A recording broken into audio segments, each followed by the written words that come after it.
and just popped along to South Ley Lodge, Recumbent Stone Circle.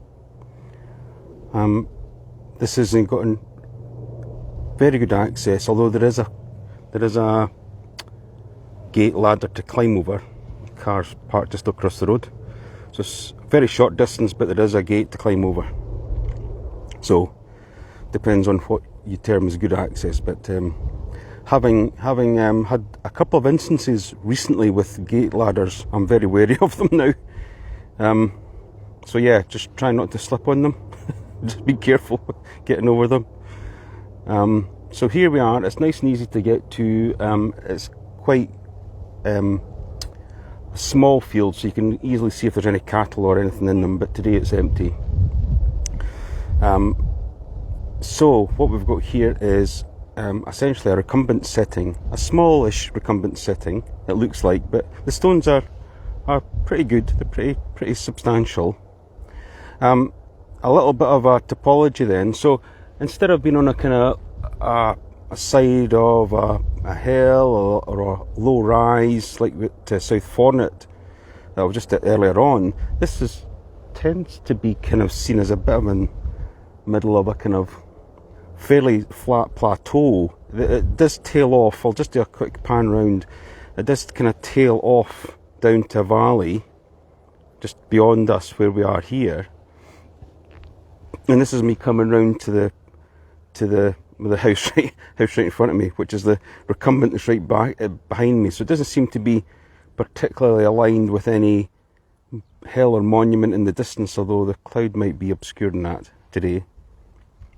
Coming round to here, this is the knock, and Douglas was telling me that let me know that there's a couple of standing stones in between South Ley Lodge here and this field in the knock, I think, that he's done some scans on, some 3D scans. I would highly recommend, and he's also done a scan of, coming round again, there's nothing really on the horizon. Douglas has also done a scan of this monument as well. He's done hundreds of scans, and I would highly recommend that you look at them. They can be seen on any device, phone, tablet and laptop, PC, and I find them invaluable, to be honest. They give you a perspective that you would not normally have just by visiting them, and especially as a short chap, being able to see them sort of from above and around the sides and everything like that is really given a completely different perspective. So I would highly recommend that you look at Douglas's 3D models. So that's the topology. In Great Crowns of Stone, there's not a lot written about this,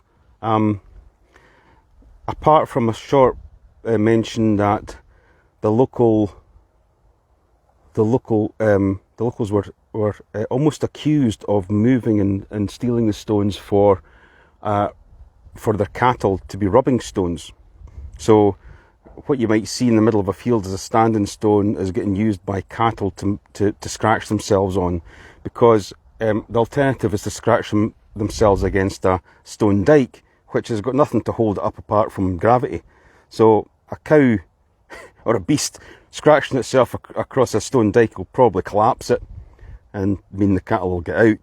So the kind of sacrificial thing would be to put a kind of stone in the middle of the field for them to scratch themselves against. You could argue that was that stone part of a stone circle? Was it originally there? Was it put there? Was it stolen from another circle? It could be that the standing stones or the rubbing stones, as they're known over here, were actually part of this circle. It could be that they were already there. So it's hard to maybe tell at this point in time, I guess. But yeah. There's also there's a bit of a kind of question of whether this monument is perhaps a bit of a folly. In other words, was it a reconstruction? Now you might say that because you might say, well, the flankers are well established, but there's something not quite right about the recumbent. It seems to be leaning back a little bit. Also, I'll show you in a wee minute, it's split right along, side to side, top to bottom.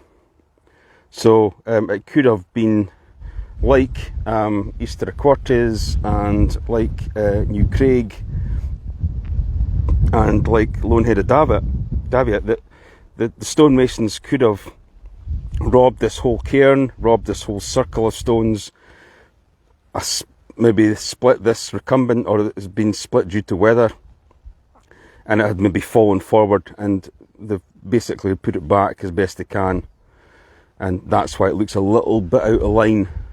You'd maybe expect to see the recumbent a little bit maybe forward, maybe more in line with the flankers, but that might be a hint that it's been maybe just essentially put back up or reconstructed in the kind of like most minimal sense. There's also a lot of stone being piled up around about the back of the recumbent, as we'll see. And from the photo that's in Great Crowns of Stone, this stone's appeared behind it. That wasn't originally there when the photo was taken in the Great Crowns of Stone. And it does look a substantial size of stone. It does look like it could be a circle stone, no bother. And it was certainly just been pushed up against the recumbent setting at some point. So let's have a look around the stones then. It's a fairly small monument, so we should get past through this pretty quickly. Stone number 1, the west flanker.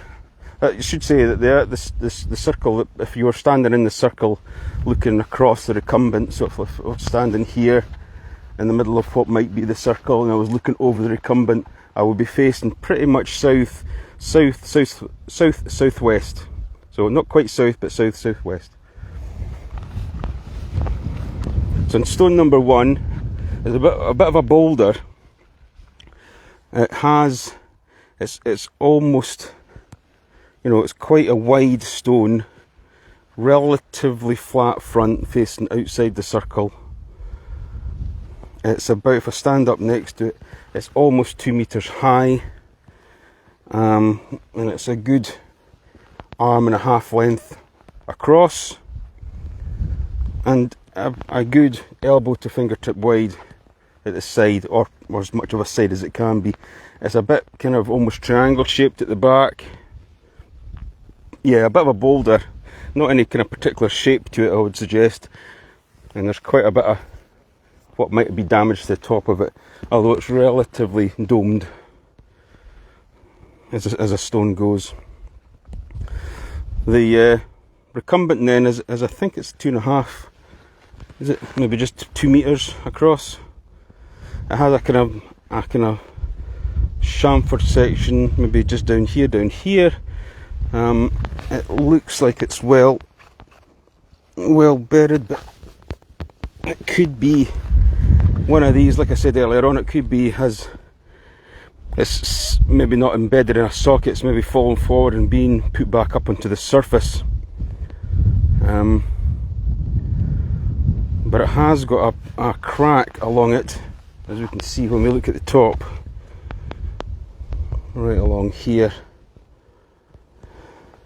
to that edge there, which is broken off.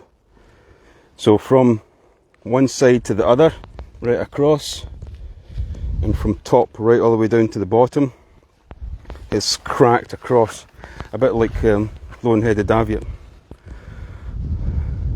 Again, lovely flat fronted, fairly level summit, kind of chamfered here, which has maybe been suggested would meet up with this stone 3 side, but there is a bit of a gap, and that's been filled in with some stones, which again kind of leads into, there's enough of a gap on either side that suggests that this recumbent has been put back, or it's either split due to weather in the past, it's tried to be reduced by stonemasons, it's been shoved back up, and maybe that's why it's the way it is. It's not quite embedded in its socket, and it's not quite meeting the flankers. Could be an explanation. And stone number 3, stand up quite next to, it's definitely 2 meters tall, pointed from the front. Lovely flat faced from the outside of the circle, a bit kind of triangular, pointed as it comes in from the back. And it's quite a wide stone, so we're probably talking 2 of my arm lengths, although I'm pretty short, 2 of my arm lengths across. is a bit more of a slab than the stone number one's more of a boulder. This is more of a slab for sure. And the back is a little bit betterly well dressed, and get that pointed top there. Like I say, there's a lot of spoil. I mean, you might be forgiven to think that the spoil here is actually holding up that recumbent that's leaning back, because it's not got its base in a socket.